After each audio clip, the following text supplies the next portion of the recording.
Okay, in the last video we set up our aims for this project, for this series of tutorials, which was to make a to-do list web application. And we made this to-do list here with our aims on it. I just want to add something to this, which I forgot to add before. So I'll just go through this quickly. So we said we're going to add a user will be able to add and remove items from their checklist. They should be able to mark them as complete or not complete. This information should be stored server side. Users only see their own to-do lists, the one they've created. The style should change if an item's completed, and there should be this percentage indicator. Now, the thing I didn't write down as an aim was that we don't, or the page shouldn't refresh when a user adds a new item. So we don't want. So what's quite nice about this to-do list in Trello is when I add an item, push enter, the whole page doesn't refresh. There's some kind of Ajax or JavaScript sends a request which adds this item I just put in there to the database and then only refreshes this area here. So that's something I missed out from last time. So in this video we're actually going to start coding, and we're going to start by defining our model, and then we're going to go from there. So to do this project, you're going to need Visual Studio 2015. You can download this for free from Microsoft. The only thing I would say when you download it is make sure, don't just click accept when you're doing the install. Check that you're going to be installing the correct things, that you're going to be installing web services and all the stuff you need to do Webby MVC. So it's obvious when you customize the install what you need. It's all written quite well, but just a pointer. So we're going to make a new project. It's going to be so we're using C#, and it's going to be a web project, and then it's ASP.NET Web Application.NET Framework is what we're going to be using. If you don't see these templates, you can go and find them. I had my install of Visual Studio was from Unity, so it was missing a few things, but it's pretty easy to set up. Visual Studio is actually a great piece of software. So I'm going to call it to-do list. So that's going to be the name of our project. So I've got two checkboxes here, which means Visual Studio is going to create a directory and it's going to create a new Git repository, which are both useful. Click OK. And now we get the next stage of the wizard, which is what type of web application we want to actually do. And the one we want MVC. And what's quite good about this framework is that you can make an MVC site, but actually include folders and references for like Web API and Web Forms, which is kind of an older way of doing things, if you want to. For us, we just want MVC. We don't want to host in the cloud. We don't want to add unit tests, but if you know how to use those, then they're really good to include. I'm just going to check the authentication. This should be set up correctly. We're going to probably stick with the default. So you have some choice here. You could do no authentication, individual user accounts, which is what we're going to use, which means that all of user profiles are stored on a server, stored in a database which is on your server. The passwords are automatically hashed for you, so you don't have to worry about that. And you can also use this system to easily implement sign in using different external providers like Facebook, Twitter, or whatever. So I just go through a few of the options. There's this work and school accounts, which this uses kind of some Microsoft specific authentication, and then there's Windows authentication, which is more if you're developing like an intranet application for like a small company or something. So we're going to use individual user accounts, and then just going to click OK, and it will generate the folders.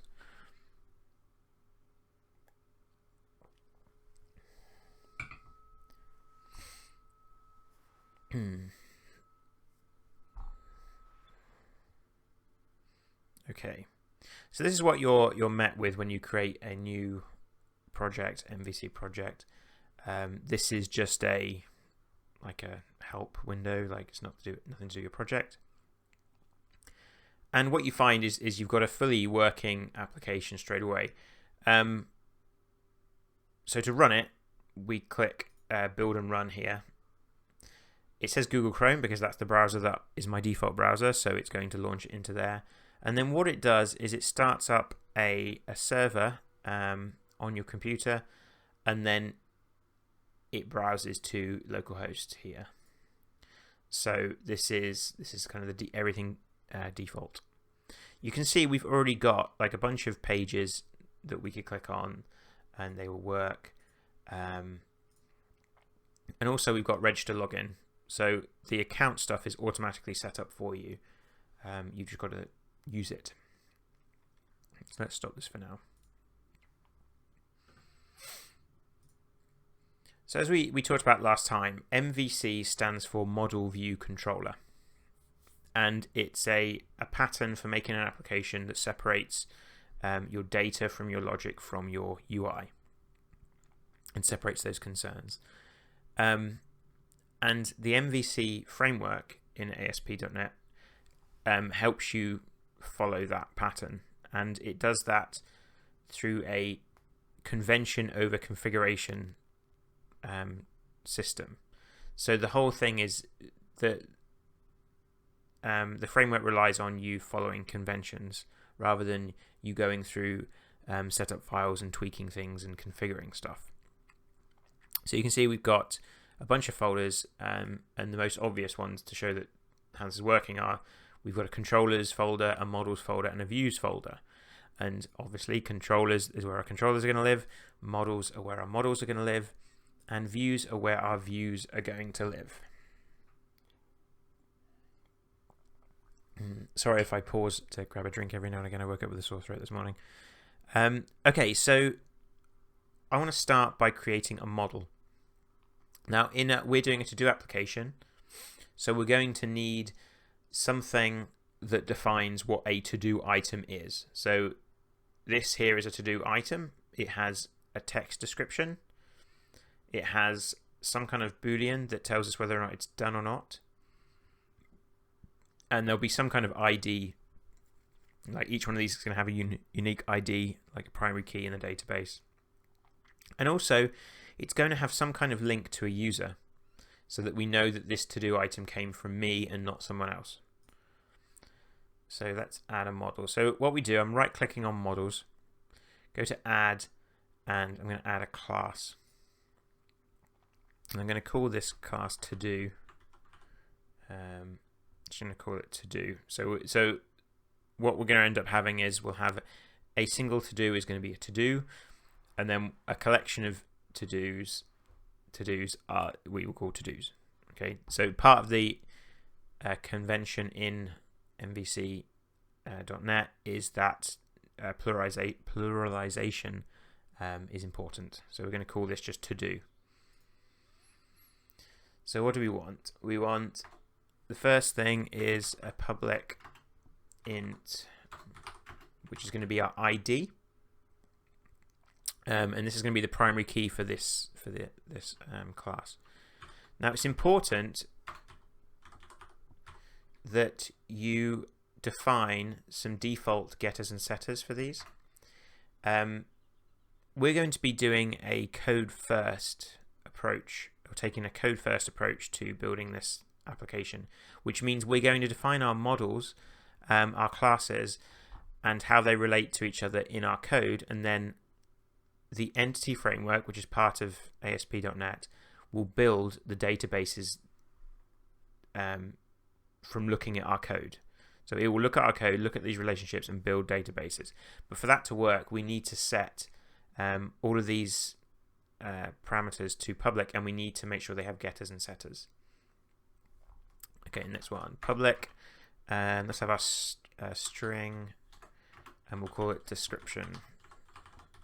So this will be like what your to-do item actually is. So get and set. Now we want is done, so we want a boo ball is done. So this is whether or not it's done or not. Sorry if my typing is rubbish, but my microphone is like huge. So this is our basic like bread and butter for what we need for the actual like the actual item. That's all we need. There's just the three. But we also need a reference to the user. So I'm going to have a public virtual, and it's application user. Application user, and we'll call it user. And again, we're going to get set. So what this is, application user is the class that defines a user in this framework. We'll go into that in a bit more detail later on, but all you need to know is that that's what it is. That's how we're going to link this to-do item to a particular user. So that's our to-do class done. So we can save this. And I'm actually also going to build the solution. Because if we start doing things like we need to build the solution before the entity framework is going to be able to work to build our databases. So it's got these references to all this inside it. So the next thing to do is we need to tell the framework that we want this to be part of a database.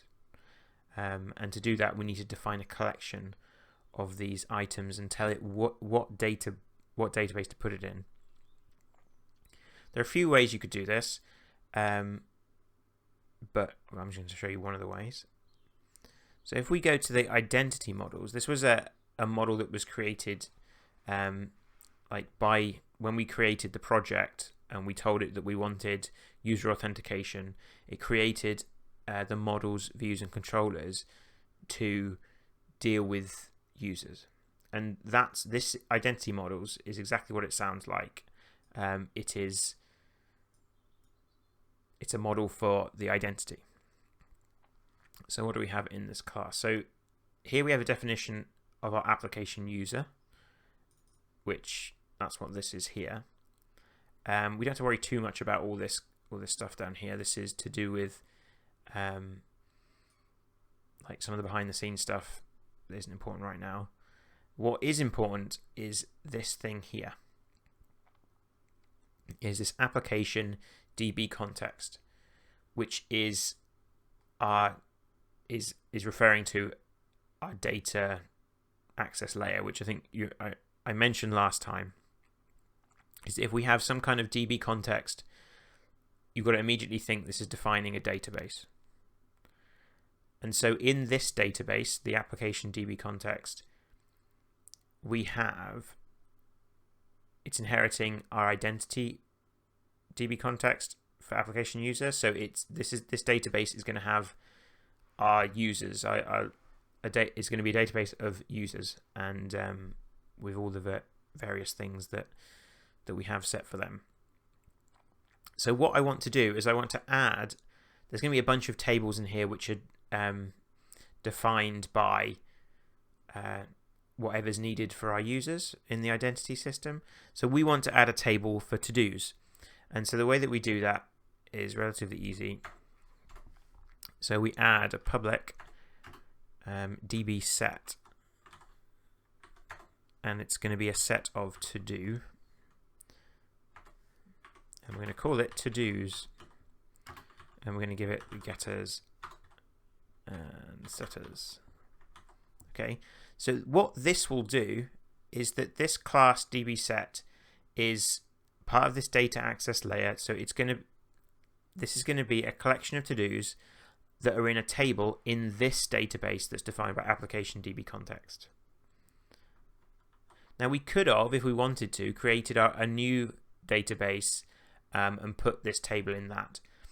But what you find is by putting these together, putting this table in with the users table and information is going to make things easier for us when we start doing things like migration and when we think about deployment, because all these things are going to be in the same database. And in fact, what happens is this here. So the constructor of this application context has it's got this thing here, and this is telling us what connection or where this database is. So if you had your own database, you put an address for it in here. But at the moment we just use default connection. And then if there isn't a database already, the entity framework is going to create one that works by looking through all these classes, looking at relationships between them. And it's pretty clever, actually, particularly with the users, as we'll see in a minute. So we've defined our models. There's something I want to enable before we go into making controllers and forms. Something that's quite a good feature of this is there's a really nice migration system which is going to help you a lot with your databases. Now it's not enabled by default, so what you have to do is you open up the package manager console, which is called NuGet. NuGet again is really good for installing like add-ons. For instance, maybe you want to install Ajax or a newer version of jQuery. That can all be done through this package manager console. And if that isn't open, then there's somewhere up here that you so NuGet Power Package Manager. So you tools NuGet, and you can bring up the console. Now what we're going to do is we're going to write enable -migrations, and you can tab to autocomplete. And what this is going to do is it's going to look at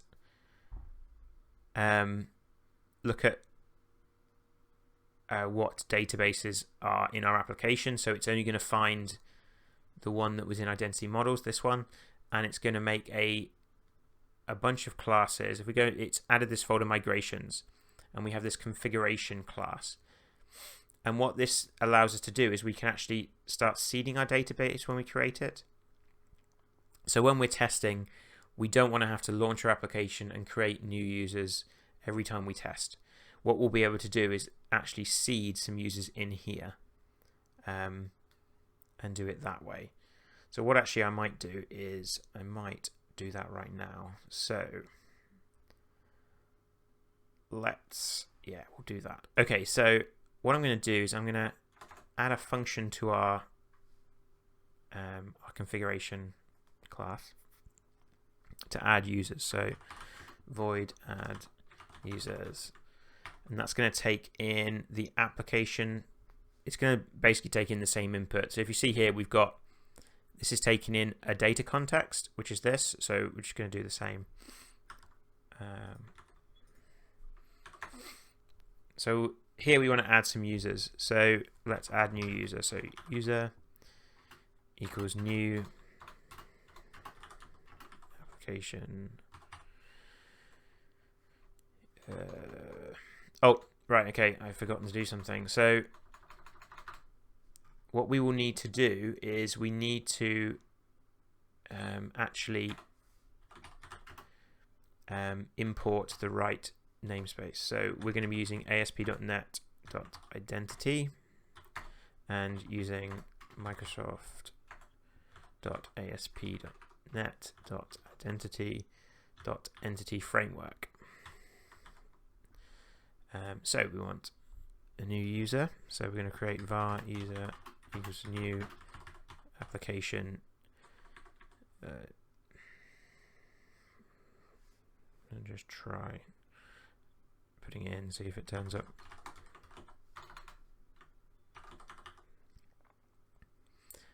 Don't know why it's not turning up here. What does this say?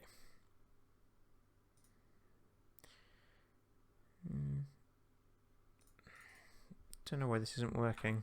So let's try see what happens if maybe this hasn't updated yet. It's gonna. So like it might have not figured out that I've added these yet.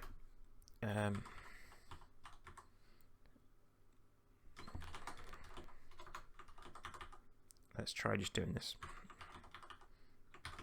So username equals user1 @email.com. So one thing is that usernames and email addresses tend to be the same in this system.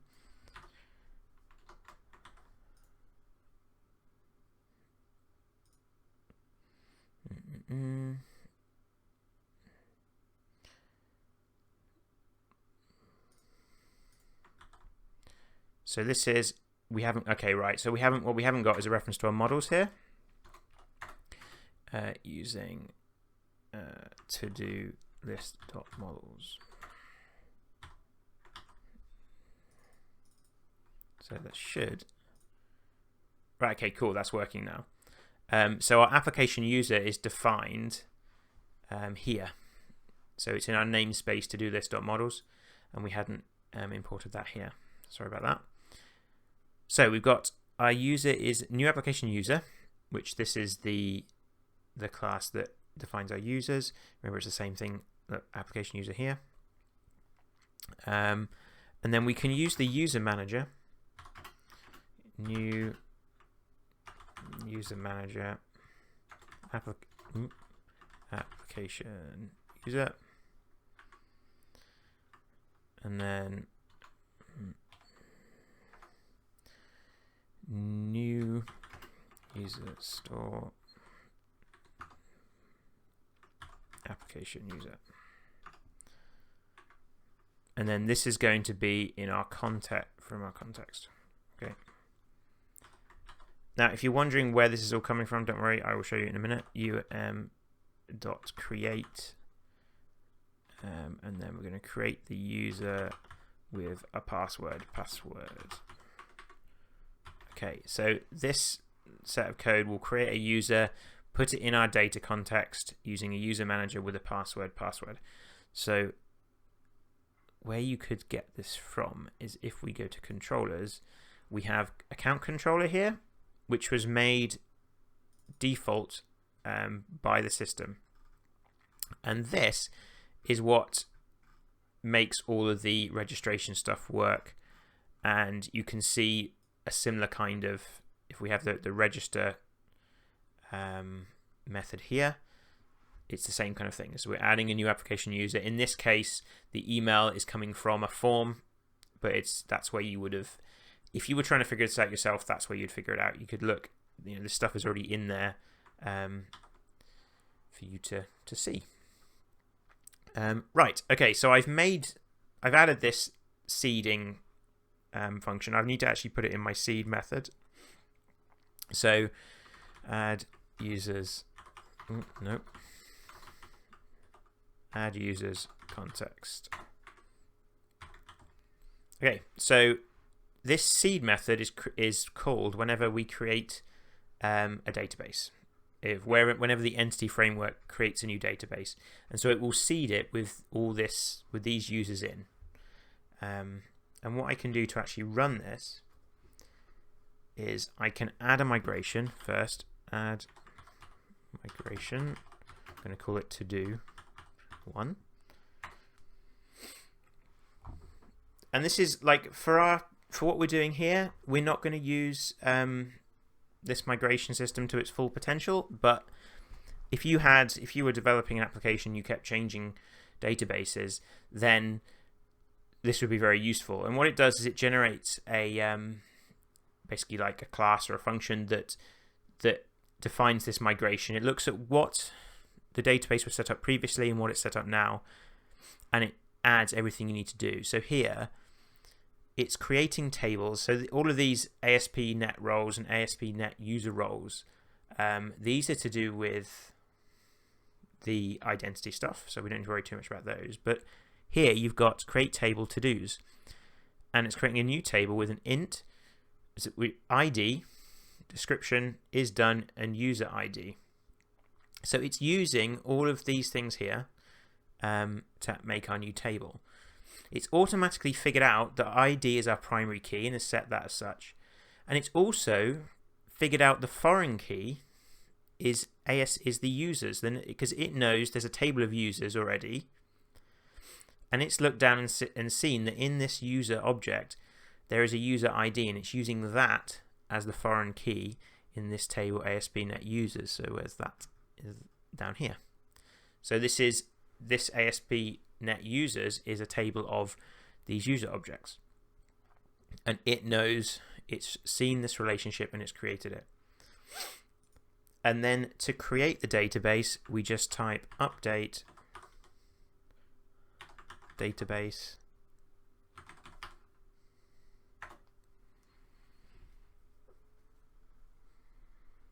and then it will actually run these SQL statements. It will create these tables, and there we have it. So what we've done now is we've created our model and we've linked it to our users. And in the next video, we're going to build a controller that will allow us to edit to-do lists and to view them. So as always, if you've got any questions, put them in the comments, or get hold of me on Twitter at Dr. Sean Walton. Thanks.